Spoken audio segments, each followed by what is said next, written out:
kota yang tidak pernah tidur. Saya selalu mengagumi keasrian kota ini. Lahir dan tumbuh besar di sini merupakan anugerah bagi saya. Walau kejadian menyakitkan 13 tahun silam, begitu membekas di hati. Memandang kota ini dan melihat orang-orang di sekitar saya membuat hati terasa tenang. Setidaknya, kota pelabuhan ini terlihat baik-baik saja. Tetapi entah mengapa, rasa hati saya tidaklah setenang kehidupan masyarakat Sampit yang saya lihat. Sebagai seorang asli kelahiran Sampit, saya masih terusik kejadian menyedihkan 13 tahun silam itu.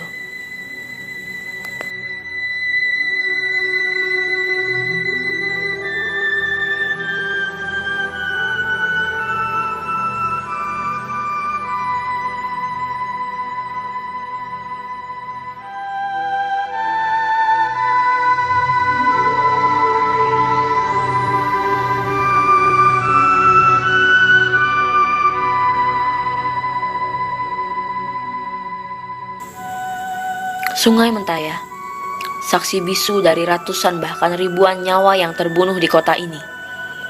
Dulu, airnya tidaklah setenang ini. Warna merah dan bau amis mewarnai tenangnya Sungai Mentaya pada Februari 2001 lalu.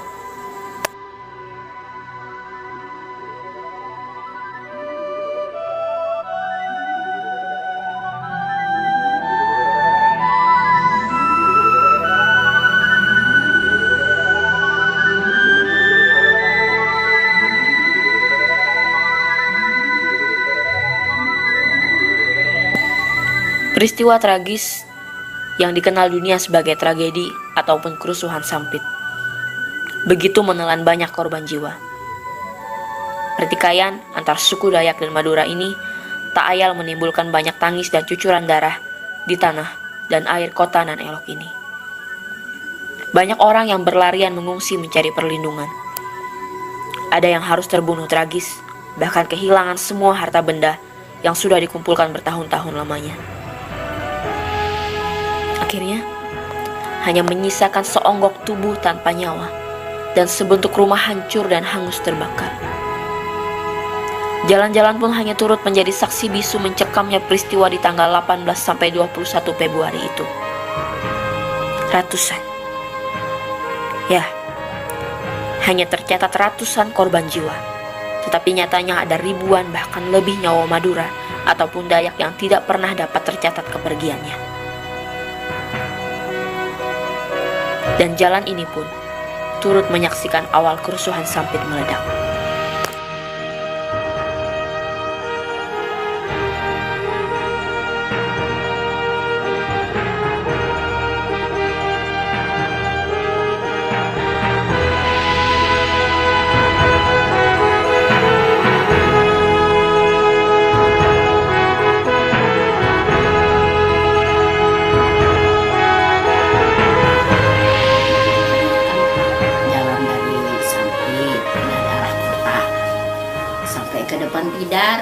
Di depan tidar tuh ketemu sama orang tuh bilang, hendak kemana? Aku bilang mau pulang. Jangan jalan-jalan lah bu, soalnya kita malam ini ada kerusuhan. Terus aku bilang, kerusuhan apa? Ya ada aja. Terus aku langsung putar haluan masuk ke tidar, ke tempat saudara aku tuh. Dari sana aku bilang ini malam ada kerusuhan, tapi adik-adikku tuh nggak percaya. Dia bilang itu kan cuman isu. Tapi aku tuh rasanya ngotot, rasa yakin, rasa enggak. Aku bilang kalau ada apa-apa mengungsi di tempat tetangga. Waktu itu kan ada tempatnya tetangga namanya Mama Didi. Aku bilang kalau enggak mengungsi aja ke rumah biar kita ngumpul. Tapi orangnya ngotot nggak percaya, langsung aku pulang. Sampai rumah aku bilangin sama bapaknya. Aku bilang gini, orang di sana tadi cerita ada kerusuhan nanti malam.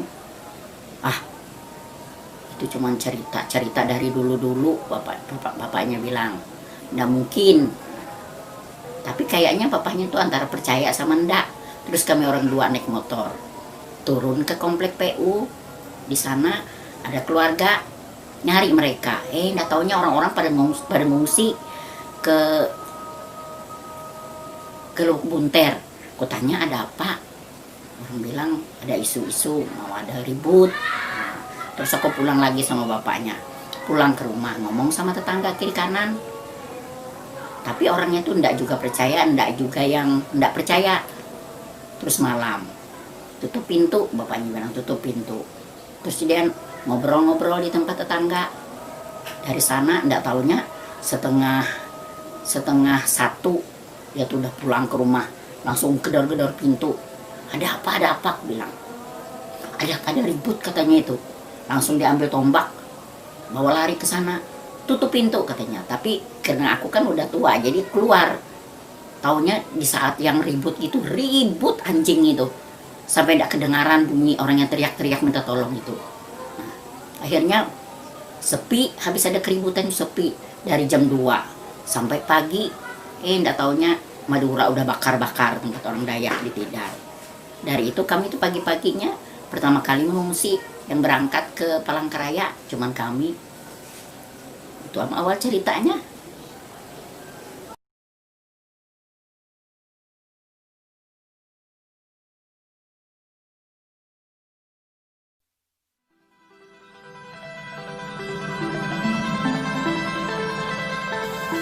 Tugu Ulin yang tegak berdiri ini adalah bukti bahwa di Sampit pernah terjadi peristiwa dahsyat dan menyayat hati. Tugu Perdamaian berlokasi di kilometer 3 jurusan Pangkalan Bun yang dibangun di tengah sebuah bundaran adalah nama lain yang diberikan bagi sepucuk kayu ulin panjang ini untuk mengingat betapa kejadian tragis itu tidak boleh terulang lagi. Dan masyarakat Dayak pun menyebutnya Monumen Tiang Pantar. Monumen yang harganya begitu mahal dan hanya bisa dibayar dengan tetes air mata dan cucuran darah pada konflik etnik 13 tahun silam. Kayu inilah yang menghadirkan kedamaian di Sampit saat ini. Kedamaian yang dirasakan semua etnik, suku, ras, dan agama.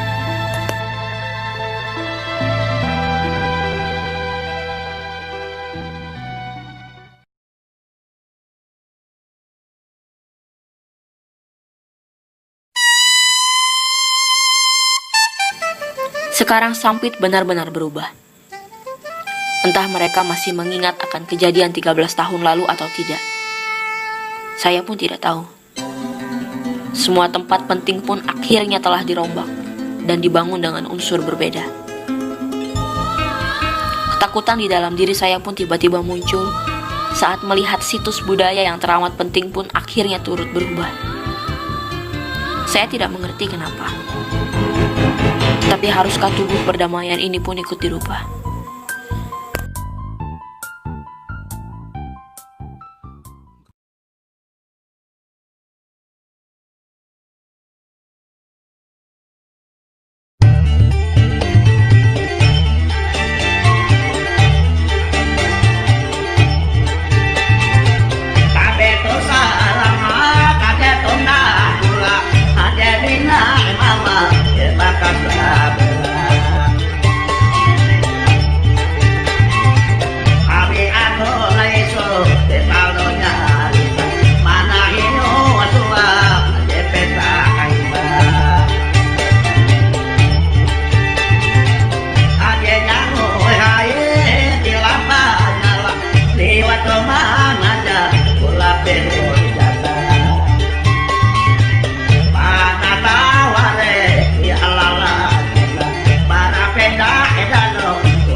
Suku Dayak Kalimantan Tengah yang tersembunyi dari hiruk pikuknya kehidupan modern dan terbangun tenang di sebuah daerah di pelosok Kalimantan Tengah, Tumbang Manggung.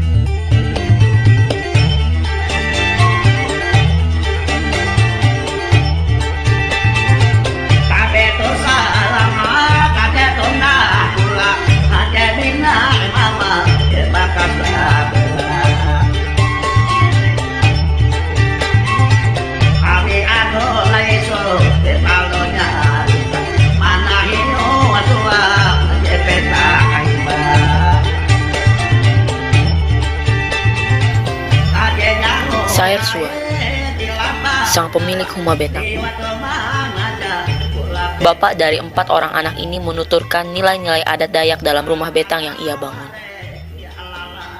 Sebagai simbol ya, satuan dan persatuan, kekuatan, kedaulatan. Jadi di sini juga sebagai simbol pelestarian ada. Ini Banyumas, tapi kuat juga. Nomor 2 dari Ulin. Karena saya pikir kalau dia agak kurang kena basah ya.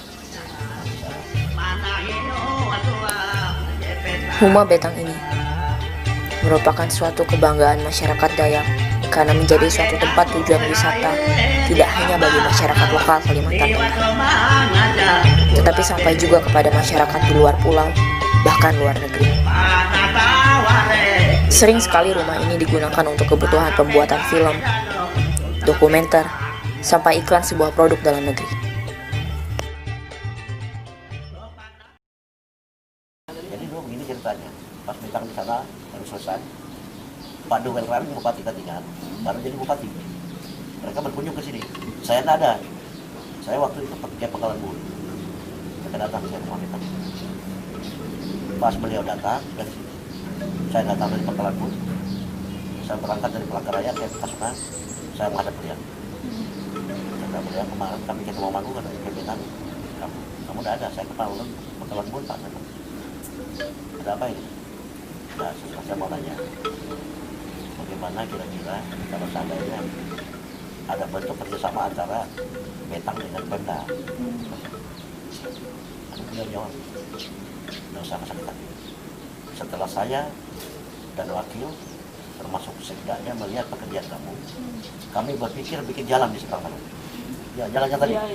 Kami akan bikin jalan dari Kesungan ini langsung ke Temangkaman, mungkin sampai ke Temanggung, supaya orang enak dan orangnya datang.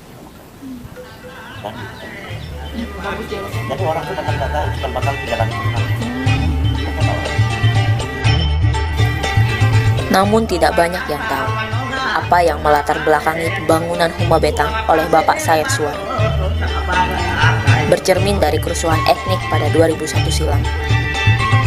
Ia melihat peristiwa ini merupakan tragedi yang disebabkan dari pencitraan budaya. Menurutnya, etnis Dayak wajib mempertahankan dan memperjuangkan nilai adat istiadat lokal dan melawan segala bentuk penindasan budaya. Ada yang bilang tadi kan, Mahagalayu, ya ini wujudnya. Membangun dan Mahagalayunya ini. Supaya orang Dayak itu mengerti bahwa dia punya adat, punya budaya. Jadi ini kita melestarikan adat budaya nenek moyang kita yang pernah ada dulu. Melestarikan. Kita perlihatkan, kita tampilkan. Supaya tidak diinjak-injak lagi. Menurut saya budaya ini jangan hilang. Kita pertahankan. Makanya kadang-kadang generasi muda sekarang ya, kalau disuruh dia pakai ada pakaian itu. Tapi sekarang sudah lumayan saya lihat ada yang malu. Ada yang malu buat apa? Itu kan identitas kita. Kalau kita malu, kalau kita rasa, kalau ada syarat, kan itu aja.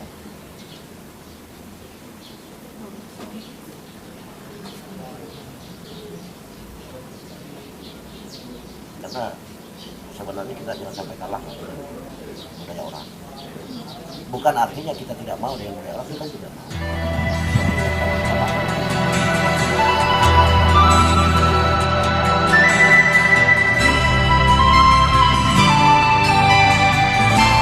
Saya setuju dengan apa yang beliau sampaikan. Kalau tidak ada yang peduli dan mempertahankan, maka di masa mendatang mungkin tidak akan ada lagi budaya Dayak yang dapat dikenal, apalagi dikembang.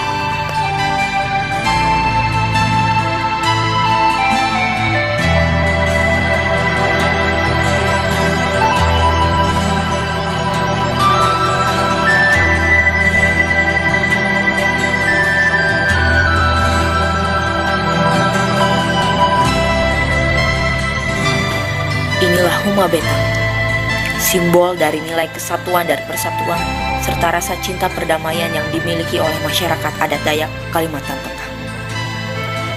Pluralis, namun menjunjung tinggi rasa kebersamaan tanpa unsur fasisme yang mengatasnamakan suku, ras, dan agama. Peristiwa berdarah 13 tahun yang lalu selayaknya dimaafkan, namun tidak untuk dilupakan.